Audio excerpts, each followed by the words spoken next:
Alléluia. Gloire au Seigneur. Oh, si tu peux saluer la personne qui est juste à ta côté, à tes côtés, à ta droite ou à ta... Oh Seigneur, merci.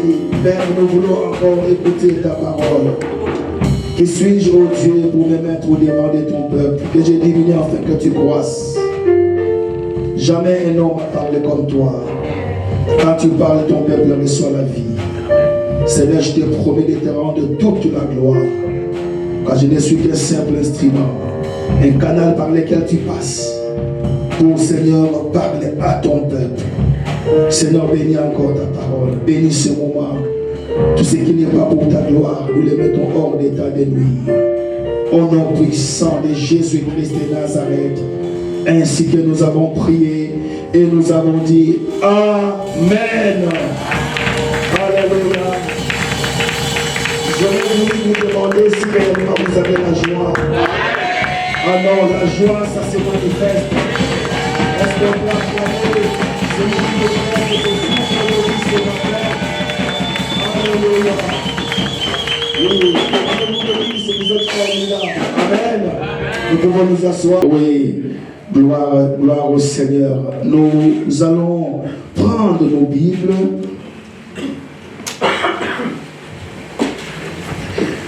Nous allons prendre nos Bibles dans le livre de Jean chapitre 10. Jean chapitre 10, versets 22 à 24. Et nous allons sauter pour prendre le chapitre 11, juste les versets 3. J'ai la parole du Seigneur. 3 Jean et 10. 4. Donc Jean 10, 22 à 24. Jean chapitre 11, versets 3 à 4. J'ai la parole du Seigneur. Amen. On célébrait à Jérusalem la fête de la dédicace. C'était l'hiver. C'était pendant l'hiver. Et Jésus se promenait dans le temple. Pendant qu'il faisait très froid, Jésus était dehors, en train de se promener. Alors je me pose la question, qu'est-ce qu'il cherchait dehors? Sous le portique de Salomon. Lui s'est promené. Les Juifs l'entourèrent et lui dirent. Ah oui, donc Jésus-Christ, alléluia, pendant qu'il se promenait, les Juifs vinrent à lui. Et les Juifs l'entourèrent pour lui poser la question. Jusqu'à quand tiendras-tu notre esprit en suspens? Tu peux souligner ça dans ta Bible. Jusqu'à quand, alléluia, tiendras-tu notre esprit en suspense? Waouh! C'est fort. Jusqu'à quand, Seigneur? Alléluia. Jusqu'à quand tiendras-tu notre esprit en suspense? Si tu es le Christ. Si tu es le Christ, dis-le-nous franchement. En d'autres termes, si tu es Dieu, alléluia, dis-le-nous franchement. Alléluia. Amen. Alors nous allons prendre encore Jean chapitre 11, verset 3 à 4. Jean chapitre 11, verset 3 à 4, j'ai la parole du Oui, Seigneur. amen. Les sœurs envoyèrent dire à Jésus. Les sœurs, c'est-à-dire Marthe et Marie, envoyèrent un jeune garçon, je ne sais pas quel âge il avait, mais elles lui envoyèrent à Jésus. Parce elles avaient un problème. Je parle de Marie et Marthe. Alléluia. Elles envoyèrent un homme à Jésus pour lui dire, Seigneur, voici celui que tu aimes est malade. Alléluia. Seigneur, celui que tu aimes est malade. Après avoir entendu cela, Jésus dit, cette maladie n'est point à la mort. Jésus prend quand même l'audace de répondre à ces garçons que, alléluia, après avoir entendu cela, Jésus dit, cette maladie ne point à la mort. Parole du Seigneur. Amen. Nous pouvons nous asseoir dans la présence du Seigneur. Alléluia, que Dieu vous bénisse. Amen. Oui, je vais ce matin parler sur ce thème, cette maladie ne point à la mort. Je crois que je le prêche le mercredi et le Seigneur veut encore que je puisse encore le répéter parce que beaucoup d'entre nous n'étaient pas là le mercredi comme nous avons l'habitude d'être là que le dimanche. Amen. Amen. Le Seigneur veut que je puisse encore répéter ce message. Est-ce que tu peux dire à celui qui est juste à tes côtés ou à ta droite que cette maladie ou ce problème ne conduit pas à la mort, ne mène pas à la mort? Non, dis-le bien, dis-le bien. Dis-le bien, alléluia. Si ne se manifeste pas, change de personne. Alléluia. Change carrément de personne. Oui, alléluia. Au fait, dans ce message, par la grâce du Seigneur, j'aimerais parler sur la souveraineté de Dieu. Dieu est souverain. Dieu, il est souverain. Lorsque nous parlons de la souveraineté de Dieu, nous voulons dire que Dieu fait ce qu'il veut. Alléluia. Dieu, il n'a pas de conseiller. Alléluia. Sa propre volonté, c'est son conseiller. Il fait ce qu'il veut. Amen. Alors, j'aimerais...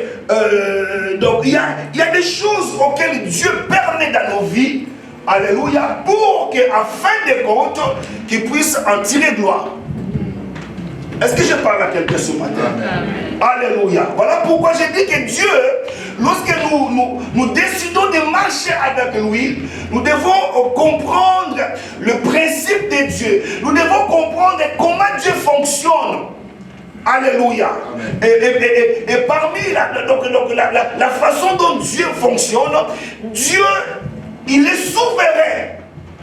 Alléluia. Il fait ce qu'il veut. Amen. Et pourquoi j'ai dit que Dieu est souverain? Alléluia. Nous pouvons voir ça. Il y a un passage où Dieu dit, il parle de Pharaon. Amen. Il dit, Pharaon, je t'ai suscité à dessein. Allez, vous êtes là? Amen. En d'autres termes, il veut dire, Pharaon, je t'ai créé à dessein. Au fait que je t'ai créé pour faire éclater ma puissance. Alléluia. Au fait que Pharaon, tu es là. Alléluia. Donc je t'ai suscité à dessein. Ça veut dire que le monde ne croit pas à moi. Alléluia. Alors pour que le monde croit qu'il y a un Dieu, alors je t'ai choisi Pharaon pour qu'au travers de toi, alléluia, que je fasse éclater ma puissance. Amen. Amen. Est-ce que vous comprenez ça? Ça c'est la souveraineté de Dieu. Amen. Alors nous prenons encore un autre exemple. Alléluia. Dans Jean chapitre 9, où nous voyons la Bible dit que Jésus vit en passant un homme aveugle de naissance. Alors je me suis posé la question, comment Dieu peut, alléluia, créer ou mettre au monde quelqu'un qui n'a pas de vue, quelqu'un qui ne voit pas? Parce que la Bible ne dit pas qu'il est devenu aveugle. Non, il est né aveugle. C'est-à-dire qu'il ne connaît même pas la notion de voir. Alléluia. Alors, cela touche les disciples. Les disciples aussi les vivent. Alléluia. Vous êtes avec moi? Non seulement Jésus les vit, mais les disciples aussi les vivent. Alors les disciples étaient vraiment dérangés. Les disciples s'approchaient de Jésus pour lui poser la question. Alléluia. Il dit, Rabbi, dis-nous clairement qui a péché pour que cet homme soit comme ça. Alléluia. Pourquoi cet homme est comme ça? Amen. Qui a péché? Est-ce que c'est lui ou ses parents? Je crois que vous connaissez la réponse du maître. Jésus a dit, alléluia, ce n'est ni lui, ni ses parents, mais il est comme ça pour que les œuvres de mon Père, alléluia, pour que les œuvres de Dieu, pour que la gloire de Dieu se manifeste en lui. Amen. Non, je t'ai raté. Amen. Alléluia. Donc, dans ce message, par la grâce de Dieu, j'aimerais vous partager 4 points. 4 points, oui, 4 points. Le premier point, j'attaque déjà par le premier point, c'est les conflits entre Jésus et les Juifs. Et quelle était la source du conflit? Jésus se disait qu'il est Dieu. Alléluia. Parce que Jésus affirmait sa divinité. Alors les Juifs ne le croyaient pas. Alléluia. Et je crois que c'est aussi le conflit que nous avons aujourd'hui. Alléluia. Si tu vas dans des religions, on te dira que Jésus, alléluia, est le Fils de Dieu, mais Jésus n'est pas Dieu. Et ce même conflit aussi continue aujourd'hui. Cela était à l'époque des Juifs. Voilà pourquoi les Juifs, papa dit, sont venus voir Jésus. Dit, mais jusqu'à quand tu vas nous tenir en suspense? Mais si tu es Dieu, montre-le-nous. Alléluia. Alors Jésus répond aux Juifs. Alléluia. Les œuvres que je fais, c'est la part de moi. C'est la montre que je suis Dieu. Amen. Amen. Est-ce que vous comprenez ça? Amen. Amen. C'est très très important. Donc, mais comment? C'est pas facile. Alléluia. Parce que on connaissait bien sa maman. On connaissait bien ses frères.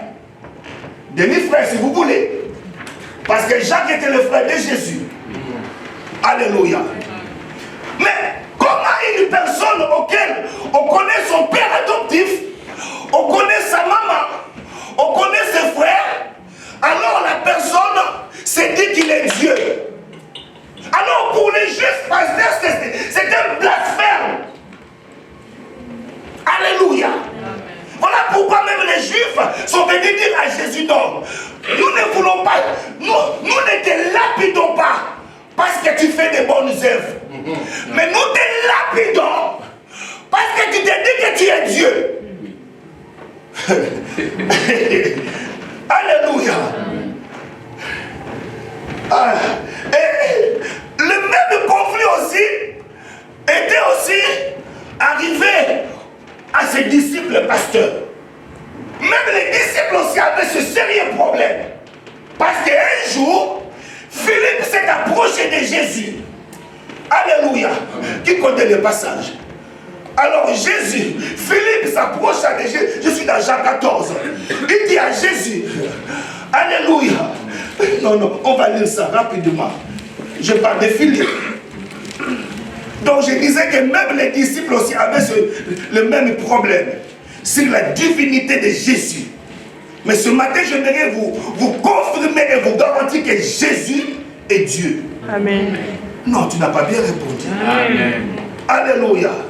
Hervé, est-ce que tu peux nous aider? Jean chapitre 14, verset 8. Philippe lui dit, Seigneur. Philippe lui dit, Seigneur, montre-nous le Père. Vous voyez que même les disciples avaient les mêmes problèmes. Oh. Vous êtes là? Amen. Alléluia. Alléluia. Même les disciples. Alors Philippe a pris le courage quand même. Ce que les autres disciples parlaient, alléluia, en secret, Philippe le dit hautement. Il dit non, Seigneur, alléluia. Vous voyez que Philippe aussi rejoint les Juifs. Alléluia. En fait, Philippe aussi veut dire à Jésus, jusqu'à quand tu vas nous tenir en suspense? Montre-nous le Père. Et cela nous suffit.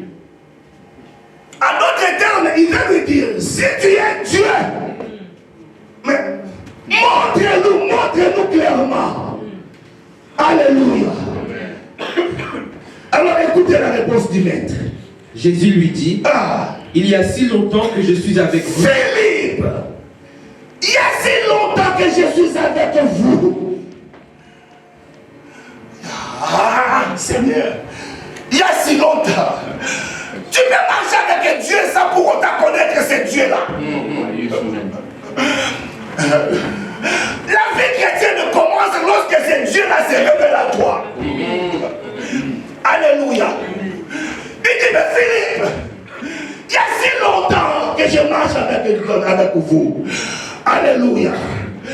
Mais, il dit, et tu ne m'as pas connu, Philippe. Le problème, ce n'est pas de venir à l'église.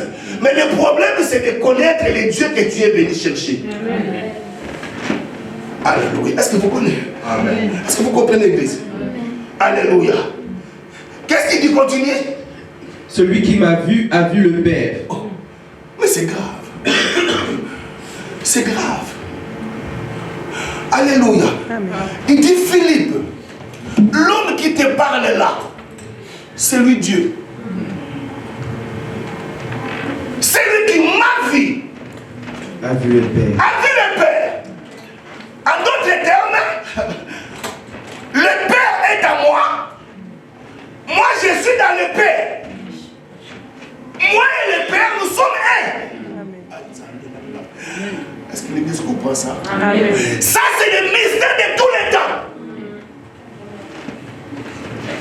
Alléluia. Amen. Alors, il dit, comment dis-tu, montre-nous le Père? Ne crois-tu pas que je suis dans le Père et que le Père est en moi? Les paroles que je vous dis, je ne les dis pas de moi-même, et le Père qui demeure en moi, c'est lui qui fait les œuvres. Le même conflit aussi, Jésus veut tester aussi ses disciples. Alléluia. Le conflit quitte les Juifs, descend à ses disciples. Maintenant, c'est le maître lui-même qui veut tester ses disciples. Un jour, il les appelle. Il leur pose la question. Au dire des autres, selon les autres, qu'est-ce qu'ils disent de moi? Qui suis-je? Alléluia.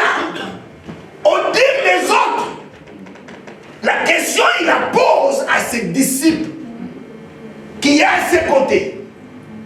Écoutez la réponse des disciples. Non, je vais y aller. Matthieu. Matthieu chapitre 16, verset 14. Oui. Ils répondirent, les uns disent que tu es C'est-à-dire que les Jean-Baptiste. disciples répondirent au maître. Les uns disent Que tu es que tu es Jean-Baptiste. Jean-Baptiste. Les autres Les autres disent. que tu es Élie. Déjà, il y a la division. Oh mon Dieu, aide-moi à avancer. Je ne sais pas si l'église est avec moi ce matin. Amen. Alléluia. Déjà ici, alléluia, par rapport aux disciples, il y a la division par rapport à la divinité de Jésus. Les uns disent que tu es Jean-Baptiste.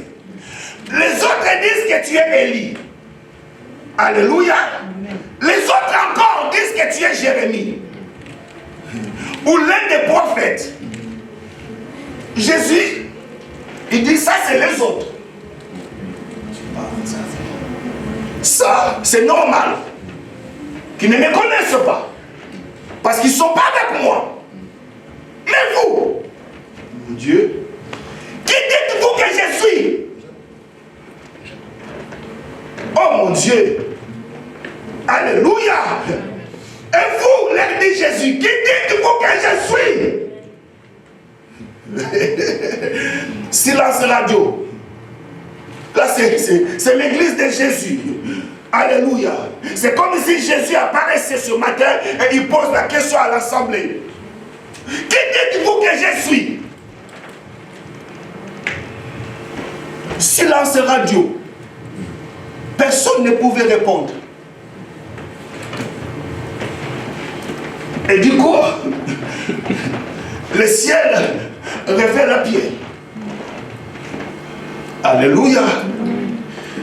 Simon Pierre répondit. Verset 16. Simon Pierre répondit, Tu es le Christ. tu es le Messie. Christ, le Fils du Dieu vivant. Au fait, lorsqu'on parle du Messie, on parle de celui qui est loin. Celui qui est loin, c'est celui qui vient d'en haut. En d'autres termes, il veut dire que non, tu es Dieu. Amen. Aïe. Alléluia. Tu es Dieu. Alors, la Bible dit, Jésus reprend dans la parole, il dit, tu es heureux, tu es heureux. Le bonheur commence lorsque Jésus se découvre. Mon Dieu. Tu es heureux, Simon, fils de Jonas, car ce ne sont pas la chair et le sang qui t'ont révélé cela, mais c'est mon Père Qui est dans les cieux. Alléluia. Et là, il lui dit une chose qui est très très capitale. Il dit que tu es pierre. Et si cette pierre, je bâtirai mon église. Là, vous n'allez pas comprendre. Mais dans ma version, on fait la différence dans ma colonne. On dit, tu es pierre, mais si c'est roc, qui est moi-même, je bâtirai mon église. C'est-à-dire que Jésus ne peut jamais bâtir son église sur quelqu'un. Non. Alléluia. Amen. Parce que l'homme est fragile. Alléluia.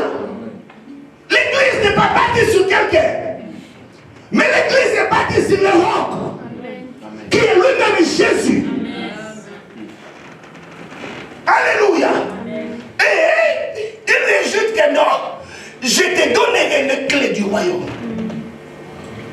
Vous voyez, lorsque tu reçois la révélation de qui est Jésus, alléluia, là, Dieu te donne les clés pour ouvrir n'importe quel. Alléluia. Oh non. Non. Dis à quelqu'un que Jésus. Non, dis-lui que Jésus. Non, dis-le bien. Dis-lui, Jésus est Dieu. Il y a des versets. Alléluia. Même sur la croix, la Bible dit qu'il y avait deux brigands, ou deux voleurs si vous voulez. L'un à sa gauche, l'autre à sa droite. Et les deux les juriers. Que personne ne vous trompe. Quand il était à la croix, Papa Hervé, il était complètement nu. Qu'est-ce qu'il me prouve à dire ça? Parce qu'on avait déjà tiré son vêtement au sol avant de le faire monter. Et que la religion ne vous trompe pas en vous disant que non, il avait une petite linge, non. Non. Il était complètement nu. Voilà pourquoi la Bible dit ceci, que la prédication de la croix est une folie pour ceux qui périssent. Mais pour nous qui avons créé cette prédication, elle devait pour nous une puissance. Amen. Pourquoi elle devait une puissance, pasteur? Parce que comment le Créateur peut se laisser faire, alléluia, tué par les créatures, en les laissant complètement nus. Tout le monde pouvait s'en moquer. Même les brigands qui étaient à la croix. La Bible dit, pasteur, les deux les juriers. Mais du coup, l'un reçoit la révélation. L'un reçoit la révélation de qui? De la personne qui est au milieu. Et du coup, aïe aïe aïe, il se tourne vers son prochain. Il dit non. Arrête! Arrête! Ne continue pas! Ne crains-tu pas Dieu? Il faut que Dieu te révèle ça. Amen. Non, vous ne me suivez pas. Amen. Comment quelqu'un qui est complètement nu, alléluia, sans force, crucifié, alors tu reçois la révélation que la personne qui est au milieu là, c'est Dieu, c'est le Créateur. Tu te comprends? C'est fort! Non seulement il reçoit la révélation de qui est Jésus, mais il reçoit encore la révélation qu'il viendra dans son royaume. My God, my God. Il dit, lorsque tu viendras dans ton royaume, souviens-toi de moi.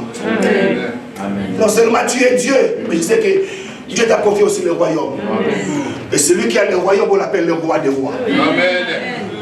Non, tu ne me suis pas. Alléluia. Alléluia. Non seulement tu dois avoir la révélation de qui est Jésus, mais tu dois aussi comprendre qu'il est le roi. Qu'il est le roi des rois. Qu'un jour, il viendra installer son royaume ici sur terre. Alléluia. Est-ce que vous comprenez ça, l'église? Alors Jésus dit non, toi tu les renvoies au futur. Mais moi je te dis qu'aujourd'hui même, j'ai envie de rouler. Amen. J'ai envie de rouler. Toi tu les renvoies au futur. Mais mon nom c'est Jésus. Je te dis qu'aujourd'hui même, moi et toi, nous allons nous retrouver dans le paradis de mon Père. Ça passait par les eaux du baptême, ça passait par les affermissements, ça passait par le cadre spirituel, ça passait par la délivrance. Il est vraiment une action de royaume. C'est notre Dieu que nous sommes venus chercher ce matin. J'aime ce Dieu-là. Oui. Alléluia.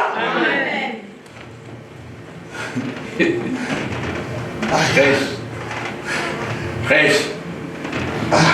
Est-ce que je peux encore continuer sur la divinité de Jésus? Amen. La Bible dit qu'il est venu nous donner de l'intelligence afin que nous puissions connaître le véritable. Et nous sommes les véritables à son nom. C'est lui qui est le Dieu véritable et la vie éternelle.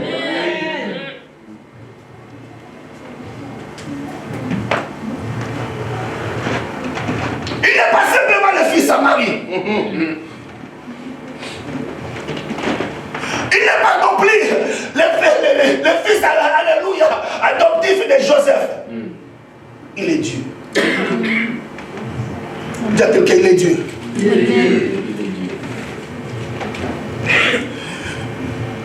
Alors, la Bible dit au verset 39, là-dessus, ils cherchèrent encore à se saisir de lui. Non, tu ne comprends pas. Il dit, nous voulons en finir avec toi, parce que toi, qui es un homme, tu t'es fait Dieu. Ah mon Dieu. Ah Seigneur. Aïe, aïe, aïe. La Bible dit ceci, Hervé. Existant en forme de Dieu, il n'a pas regardé à être égal à Dieu, mais s'est dépouillé, prenant la forme de serviteur jusqu'à la mort, et même à la mort de la croix. C'est pour cela que Dieu aussi l'a souverainement élevé et lui a donné un nom qui est au-dessus de tous les autres noms. Dieu existant en forme de Dieu. Au fait, vous voyez, nous devons comprendre ça. Satan veut devenir Dieu, mais Dieu veut devenir homme.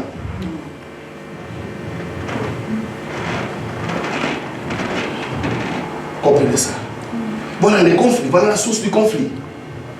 Alors, pasteur, ils ramassèrent tous des pierres pour les lapider.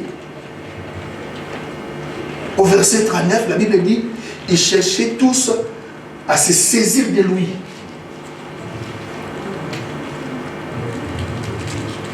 Mais, il s'échappa de leurs mains. Non. Tant que le temps n'est pas encore arrivé, personne ne peut se saisir de toi. Amen. Amen. Amen. Ah non. Ah non. Ah non. Ah non.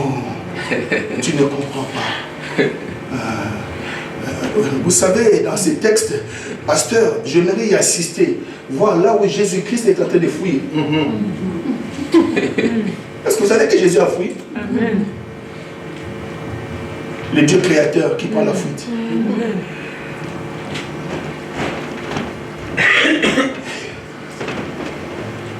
J'aimerais vraiment être là. Voir là où mon Seigneur est en train de fuir. Là déjà j'aborde le dernier, donc le deuxième point. Lorsque personne ne croit en toi, Oui. alors qu'est-ce que tu peux faire? Parce qu'ici, pasteur, personne ne croyait en lui. Lui, il s'est dit qu'il est Dieu. Alors les Juifs ne croient pas. Il dit non, tu n'es pas Dieu. Que faire lorsque les gens ne croient pas en toi? Que faire lorsque les gens doutent de ton ministère? Que faire? Donc Jésus, papa Hervé, il prend la fuite, mais il se dirige vers les Jourdains. Dis avec moi Jourdain. Dis encore Jourdain. Pasteur, lorsque les gens ne croient pas en toi, il faut fuir au Jourdain. Parce que Jourdain, Matthieu chapitre 3. Verset 16. Dès que Jésus, vous prenez le verset 13 pour voir comment Jésus est arrivé au Jourdain. Verset 13. Alors Jésus vint de la Galilée. Lorsque je parle du Jourdain, je parle. Donc, Jourdain symbolise l'endroit où ton ciel s'ouvre. My God. Ça peut être la montagne, ça peut être, alléluia. Tout chrétien, tout certain de Dieu doit avoir son Jourdain.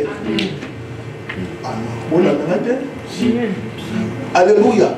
Jourdain symbolise là où le ciel s'ouvre. Au fait, Jésus est retourné au Jourdain, alléluia, là où il avait entendu la voix de son Père.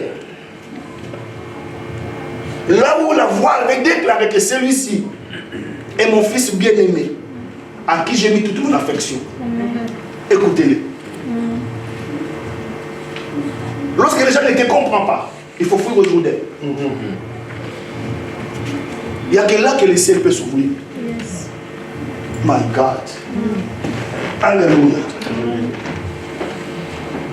Et au verset 16, dès que Jésus eut été baptisé, il sortit de l'eau, oui. Et voici les cieux s'ouvrir. Oh mon Dieu. Continue. Et il vit l'Esprit de Dieu descendre comme une colombe. Au fait, au Jourdain, ce n'est pas simplement l'endroit où les ciels s'ouvrent, mais c'est aussi l'endroit où la colombe, pas la seule colombe, mais la colombe descend. La colombe descend. Amen.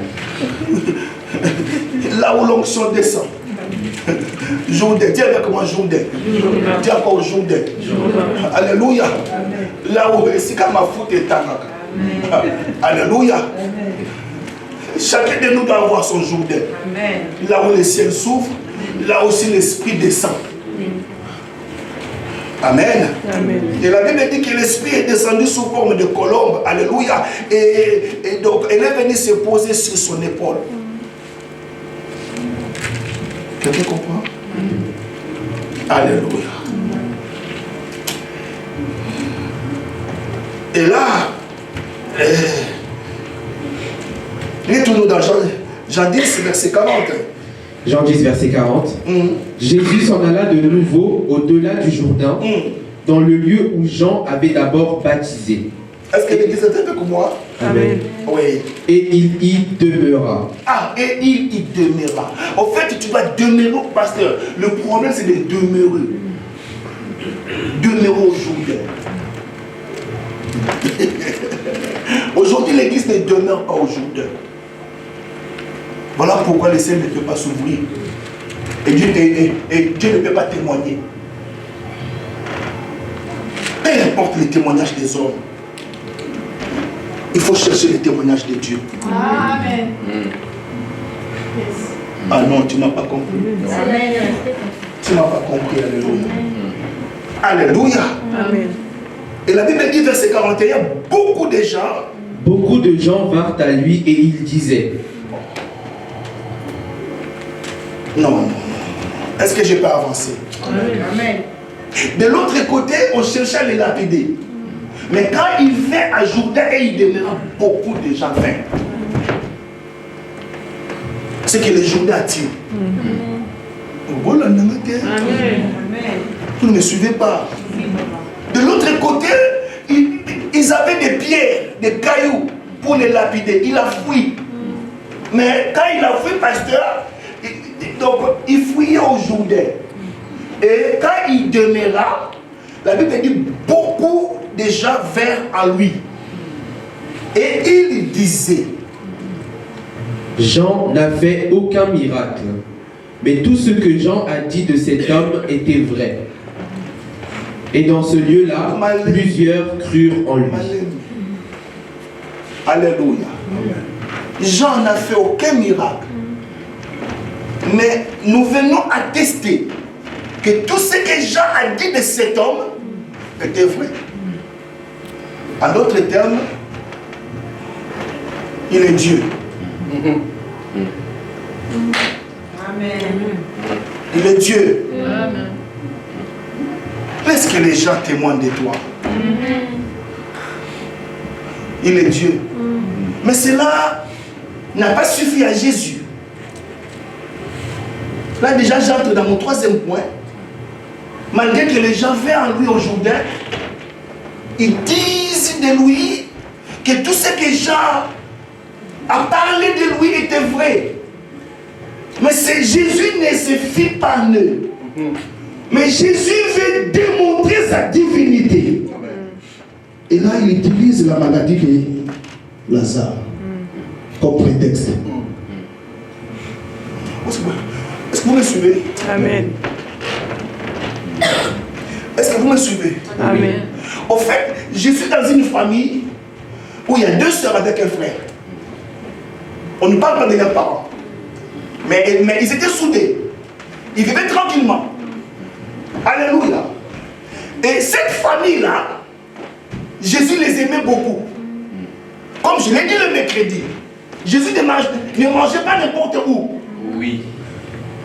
Jésus mangeait souvent à Bethanie. Vous êtes là? Amen. C'est pour dire qu'un homme de Dieu ne mange pas n'importe où. Ah, ça. Ah, ça. Ça. Alléluia. Amen. Mais comment Jésus aime cette famille?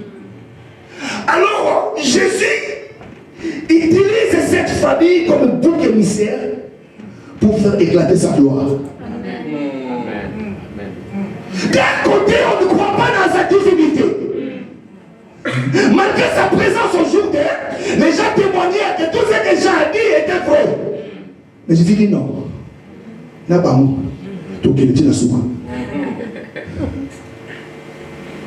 Il utilise la maladie de Lazare. En fait, notre Dieu, c'est un metteur en scène.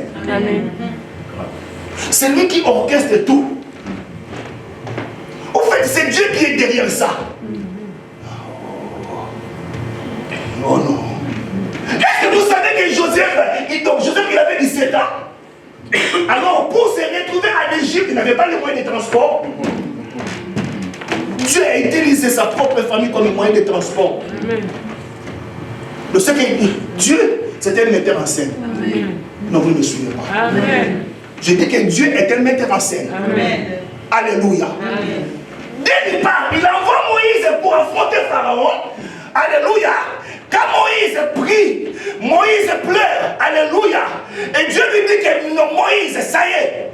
Pharaon va libérer mon peuple. Pendant que Moïse parle, Dieu le dévance. Il arrive chez Pharaon, il ferme son cœur. Dis avec moi que Dieu c'est un metteur en scène.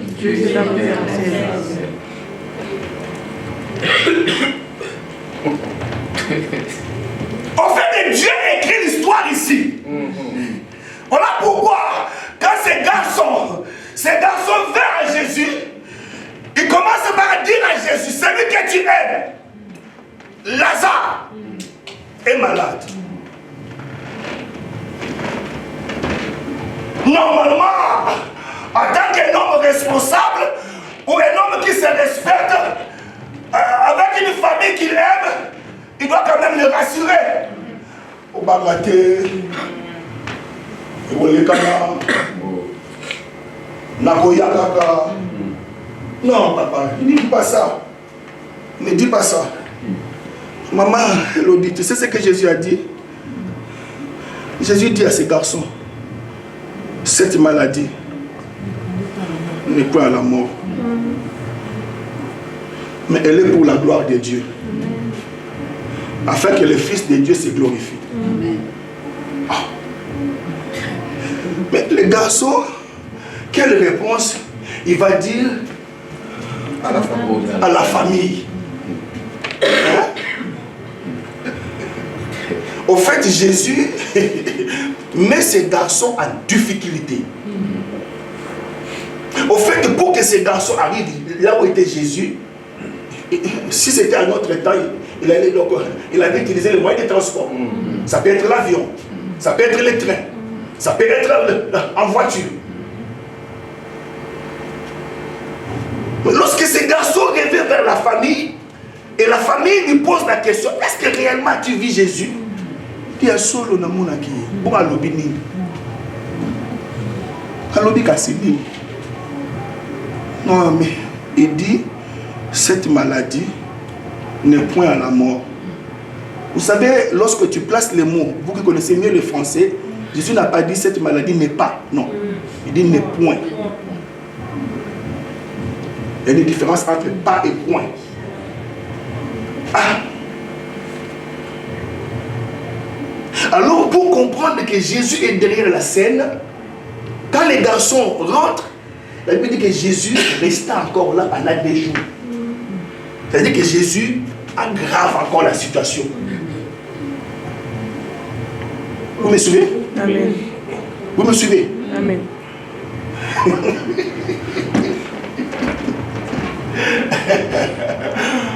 Aïe, aïe, aïe. Aïe, aïe, aïe. Alors, pasteur, la famille pose la question à ces garçons. Dis-nous la vérité. On va transporter.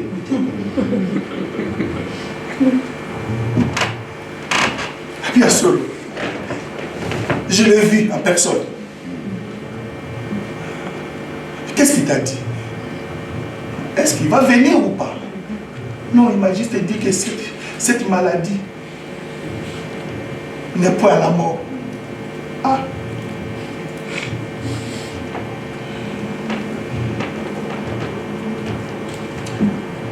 Est-ce que ici Jésus a menti? Parce qu'à fin de compte, Lazare mourit. Sœur Yvonne, Lazare mourit.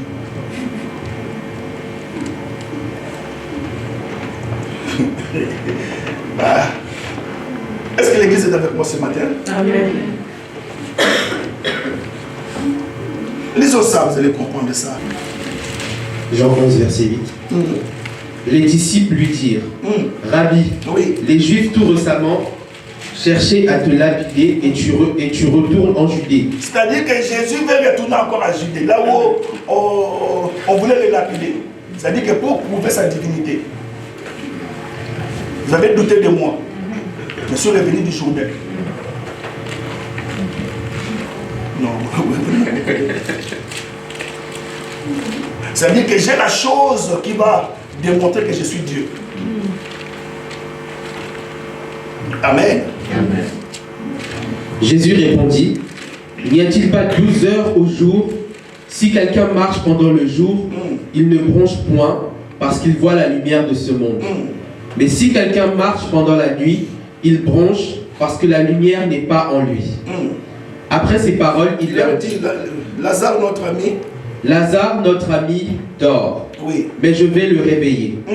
Les disciples lui dirent, Seigneur, s'il dort, il sera guéri. Jésus avait parlé de sa mort, mais ils crurent qu'il parlait de l'assouplissement du sommeil. Alors Jésus leur dit ouvertement, Lazare, Lazare est mort. Et à cause de vous, oh non, qui a tué Lazare? En réalité, qui a tué Lazare? C'est Jésus. C'est Jésus. C'est Jésus lui-même. Alléluia. Amen. Oui. Et verset 15. Et à cause de vous, afin que vous croyiez, je me réjouis de ce que je n'étais pas là. Mais allons vers lui. Sur quoi Thomas, appelé Didyme, je me réjouis de ce que je n'étais pas là. My God. Oh, Marthe a dit, si tu étais ici, mon frère ne serait pas mort. Mais Jésus lui dit, je me réjouis de ce que je n'étais pas là.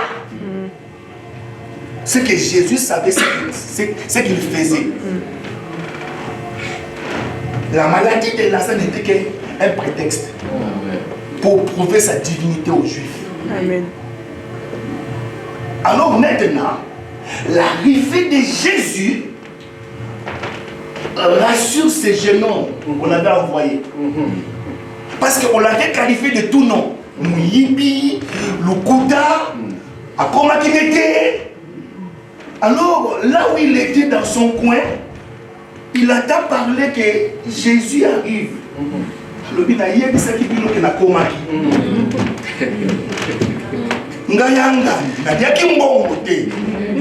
La preuve que j'aime quand Jésus arrive dans un endroit. Alléluia. Alléluia. Alléluia. Alors Jésus arrive quand même à Bethanie. Oh, là où tout était déjà fini.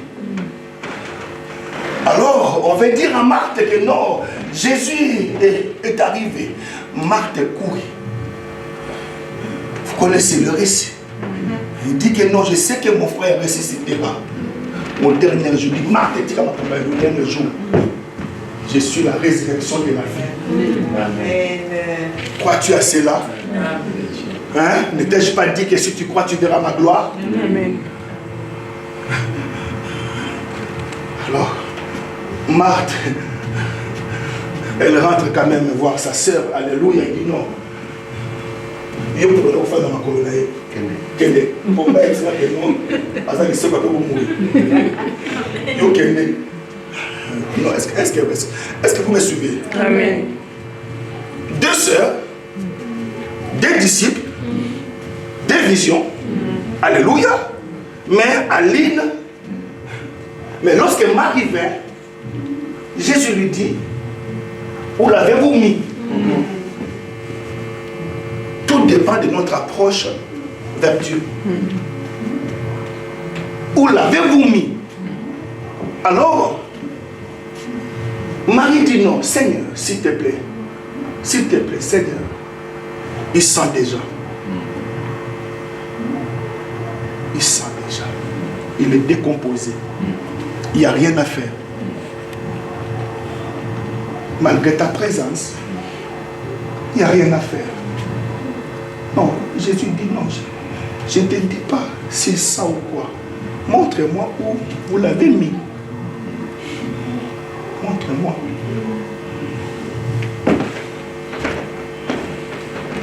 Lorsque Jésus arrive au tombeau, Jésus, il fit cette prière que j'aime beaucoup. Je suis au verset 41, s'il te plaît. Verset 41, Jean 11, verset 41. Ils ôtèrent donc la pierre, et Jésus leva les yeux en haut et dit, la première des choses, si tu veux que ton Lazare ressuscite, tu dois lever tes yeux au ciel. La Bible dit, je lève mes yeux vers les montagnes, d'où me viendra le secours. Le secours me viendra de l'Éternel, lui qui a fait les cieux et la terre. Il leva les yeux. Hein? Il leva les yeux et dit, Père, Père, je te rends grâce de ce que tu m'as exaucé. mais quand est-ce que Dieu l'a exaucé? Oh non. Église, quand est-ce que Dieu l'a exaucé? Et quand est-ce qu'il avait prié? Est-ce que vous êtes là? Amen. Parce que quand est-ce que Jésus avait prié et quand est-ce que Dieu l'avait exaucé? Dis avec moi Jourdain. Dis avec Jourdain. Il avait prié au Jourdain. Là où il est resté, il a demeuré longtemps. Et là, il ne jouait pas à la carte, il priait. Il priait par rapport à la résurrection de Lazare. Comme c'est lui qui avait orchestré ça. Alléluia.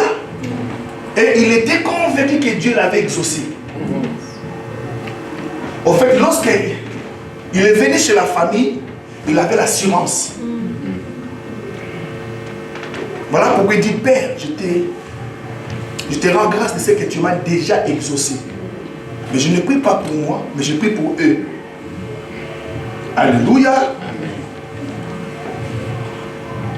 Afin qu'ils croient que c'est toi qui m'as envoyé. Non, afin qu'ils croient que c'est toi qui m'as envoyé.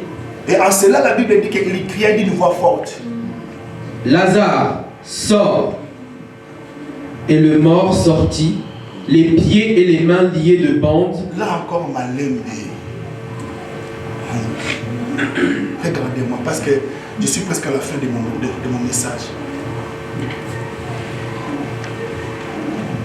J'aimerais un peu vous expliquer, parce que vous savez, le pasteur, son église s'appelle la puissance de la parole. L'église du pasteur s'appelle la puissance de la parole. Alors j'aimerais expliquer la puissance de la parole. Selon la coutume juive, quand on prend une mort, on la sévelit par de lingettes. On les prend, on les met dans une grotte. Or, dans une grotte, il y a des allées. Ce n'est pas qu'on prend un cadavre, on descend au poste, non. Une grotte. On a pris le corps, on l'a amené, il y avait des allées. Et Jésus s'est tenu au tombeau. Il a libéré la parole. Il a dit Lazare, lorsque la vie rencontre la mort, ça donne la vie. Amen. Voilà pourquoi Jésus a dit, la parole que je vous dis est esprit et vie. Maintenant, ma question est celle-ci, ou ma préoccupation. Lorsque Lazare, qui était déjà décomposé, reçoit la parole, il commence à respirer. Mais comment Lazare s'est fait pour emprunter ces allées-là, pour arriver là où était Jésus? C'est my God. Là encore, il y a un mystère. Si c'est Jésus qui libère la parole, peu importe l'endroit où on t'a mis, au bima. Vous l'avez bien dit. Vous l'avez bien dit. On a sans ongle, on a sans été. Alléluia. La puissance de la parole est capable de te faire sortir là où on t'a mis. Amen. Alléluia. Amen. Mais regardez dans quelles conditions Lazare se retrouve devant Jésus. Non, bon, on l'a bien dit. Parce que quelqu'un à qui on a ligoté, il ne peut pas marcher. Aïe, il ne peut pas marcher. Parce qu'il y a des liens. Alors, est-ce que je ne sais pas si l'argent avait mordu? Je ne sais pas si je ne sais pas s'il mordissait. Alléluia. Lorsque la parole rencontre les liens, alléluia, les liens n'ont pas de pouvoir. Alléluia. Non, mais soyez avec moi. Comment il marchait, Papa Hervé? Parce qu'il était lié. Il était lié de la tête aux pieds. Mais comment il a pu sortir? Ça, c'est la divinité de Jésus. Ça, c'est la divinité de Jésus. Crois-tu à cela? Amen. Croyez-vous à ça? Amen. Croyez-vous qu'il est la résurrection et la vie? Amen. Croyez-vous qu'il est la résurrection et la vie? Amen. Non, votre façon de répondre montre que vous ne croyez pas. Amen. Amen. Et pour terminer, dernier point, la preuve que Jésus est Dieu. La preuve que Jésus est Dieu. Nous sommes dans Jean chapitre 12. Le premier verset. Jean chapitre 12, verset 1. 6 jours avant, 6 jours avant la Pâque, Jésus arrive à Béthanie. Dis avec moi Béthanie. Béthanie, Là où habitaient Marthe et Marie et Lazare. Béthanie. Oui. Jésus arriva à Béthanie, où était Lazare, qu'il avait ressuscité des morts. Hein? Là, on lui fit un souper. Là, on lui fit un souper. Mais Jésus s'assoit pour souper. Non seulement lui-même, mais avec quelqu'un qui était déjà décomposé. Ah non, on a bien clair. Au fait, le pasteur, Jésus s'assoit avec celui qui était dans les tombeaux, celui auquel tout était déjà... Ah non, dis qu'il est la résurrection là. Il est la résurrection et la vie. Dis-le encore bien, dis il est la résurrection et la vie. Il est la résurrection et la vie. Oh, j'aimerais encore être là pour voir comment Lazare mangeait.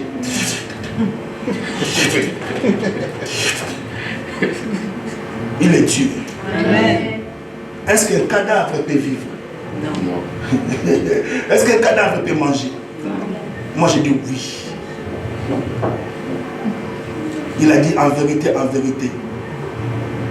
ceux qui sont dans les sépulcres, attendons la voix des fils de l'homme. Ceux qui l'auront attendu, vivront. Amen. Oh là, on a bien été. Amen. Alors, la preuve qu'il est Dieu, c'est Lazare. Et pour terminer, regardez maintenant au verset 9. Verset 9. Une grande multitude de Juifs apprirent que Jésus était à Béthanie. Déjà, lorsque tu expérimentes un miracle, tu deviens un adorateur ou une adoratrice. Amen. Ah non. Je ne peux pas m'en passer de l'adoration de Marie. Après avoir soupé avec Jésus, alléluia, Verset 9. Une grande multitude. Marthe servait et Lazare était de ceux qui se trouvaient à table avec lui. Mais, Marthe a mis table mingi, hein?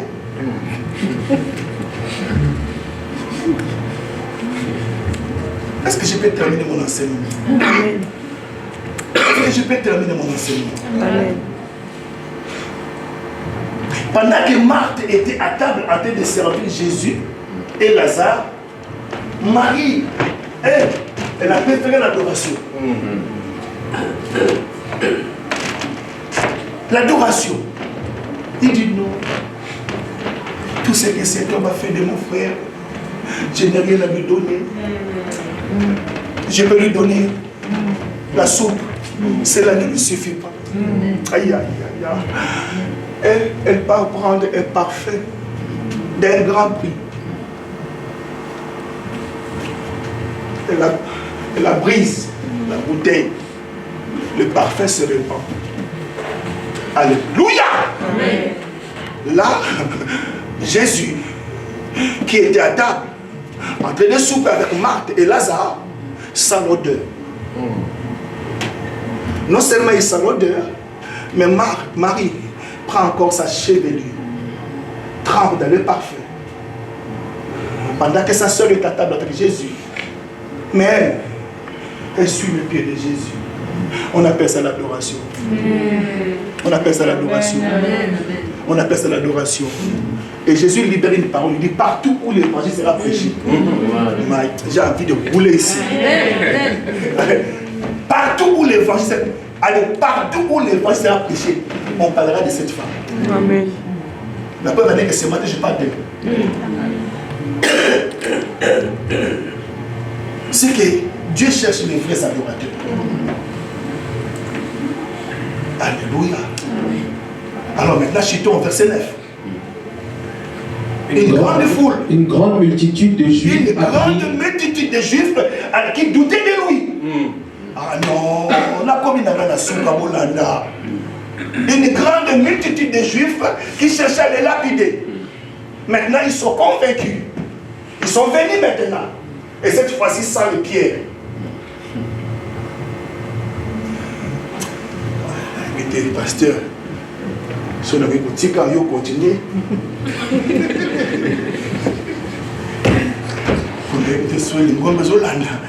alléluia. Amen.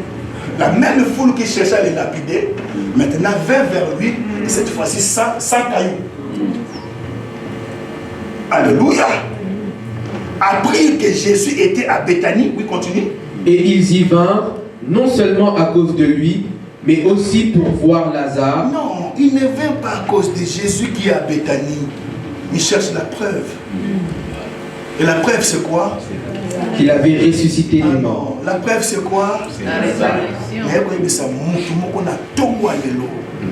Lazare Nayo a poussé. Amen. Lève-toi là où tu es.